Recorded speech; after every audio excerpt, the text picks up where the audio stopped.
There's a little beetle, but it's not a small hive beetle. Just an American.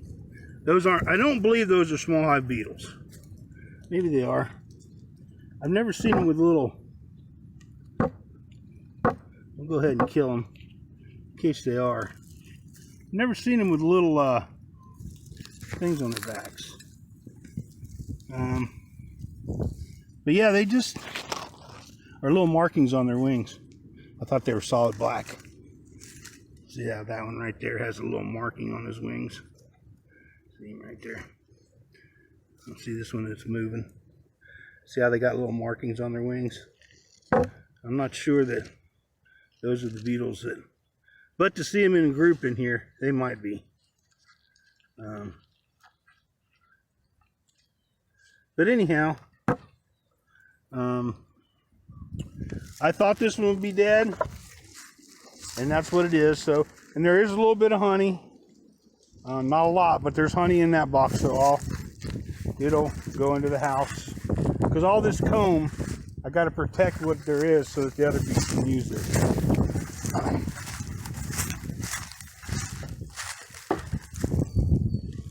All right, we're going to go ahead and look in this one.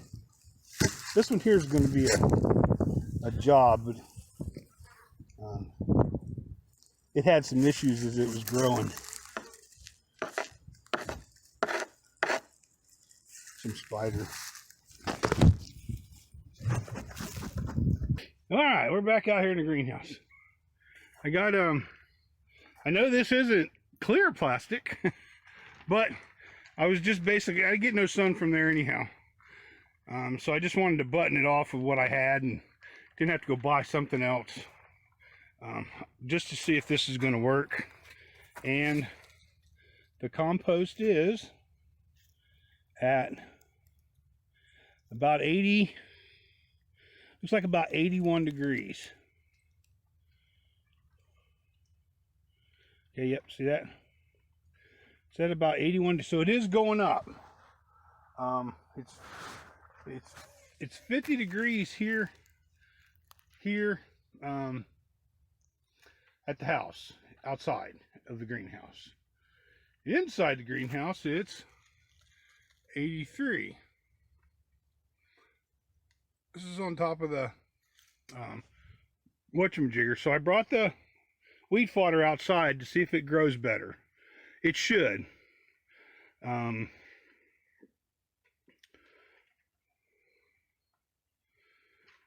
want to be able to grow wheat fodder for, you know, like February, end of February until in December, by using compost as the heating agent inside this little greenhouse, so I can feed my chickens more inexpensively, because I'm going to be hatching every month all summer right into November. I'm going to eat all the roosters. I know some people who watch this freak them out a little bit, but unfortunately in farm life, you're growing food, it's got, some of it's just got to die. And I'll give the roosters a good life, but they'll probably get processed between, I don't know, 14 and 16 months. They'll get a finishing grain that fattens them up.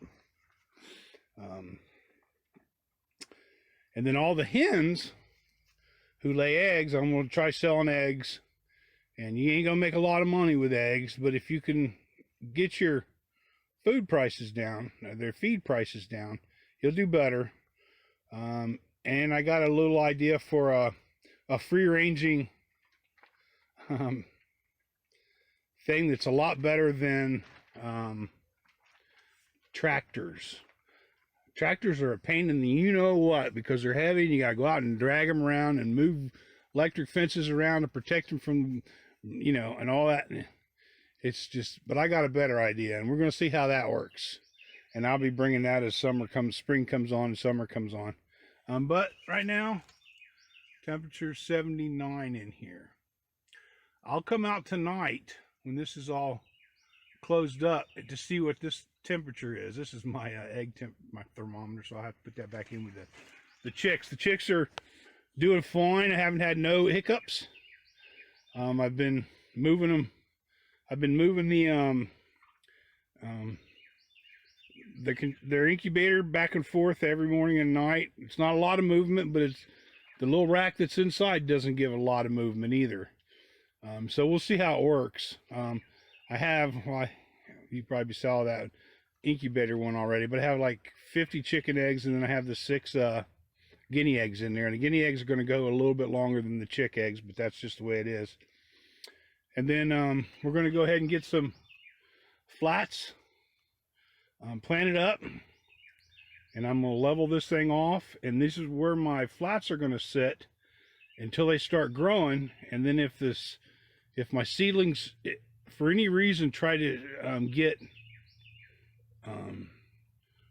spindly, you know how when you plant, sometimes they'll just take off and they'll get really tall and long, and I forget what they call it, spindly, and then they fall over and get stem rot and all kinds of crazy stuff goes on. I need to get them in cooler temperatures as soon as they sprout.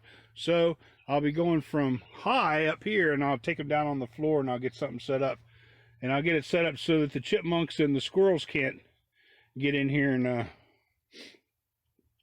eat the little plants. But I got a few spots that I have to button up. There's a few holes here and there, but I'll keep working on those a little at a time. I just wanted to get this wheatgrass in here just to see if it would start growing better, being in a warmer, sunnier environment, which it should. You can see that bottom one. That's, you know, 7 or 8 days, 9 days of growth, and that's not very good. It should be thick, green, and all the way to the top of that container. And it's just, I know it's just because of the temperature. But we'll watch our temperature here. This has been going up steadily, so I'm assuming it can go up to 140 degrees. I don't know if this one will get that hot, but if it got up to 100, I'd be tickled to death. So I'll keep you updated and see what happens. Got a fly in here. I get distracted easy. All right, well, I decided to name the blacktail one Elmer. And he's a little disgusted that all the hens are out here getting on a little bit of a feed, and Junior won't let him over there to talk to him. But he's wandering around here going, And the youngest one, he's back over there by the pen, and he says he's not going to even come out here because everybody picks on him. But yeah, every time I let them out, this is the first thing they go right over here to this, what's left over of this compost pile. I got to get out here and start raking this up. Job I just don't really like every year, but got to get it before the weeds start getting into it. And now that I know that compost thing works, I'm gonna make some more piles, because I got a winter's worth of manure in the coop to move out. But yeah, everybody, I decided to give them a little bit of time out of the pen. Just about, sun's setting. Sun sets in the west over here.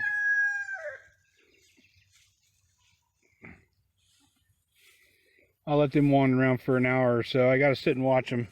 When you got predators around, especially coyotes and fox, at nighttime when you're not out here, the coyotes and foxes are wandering around the house, and they're smelling all the smells, and they know these chickens are around here somewhere.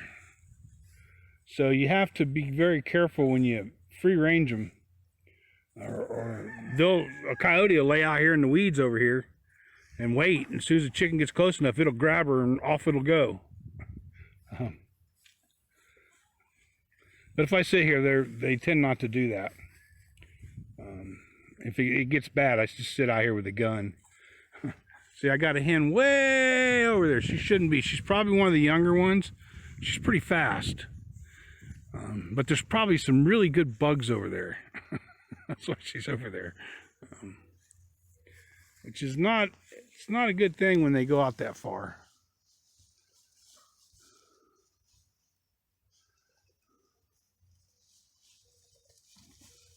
Well, I think I might have to, if Junior lives any longer, here comes the youngster. See, Junior pretty much lets him, usually lets him alone, just because Junior chases him around inside the pen all day. And the hens are used to this younger rooster.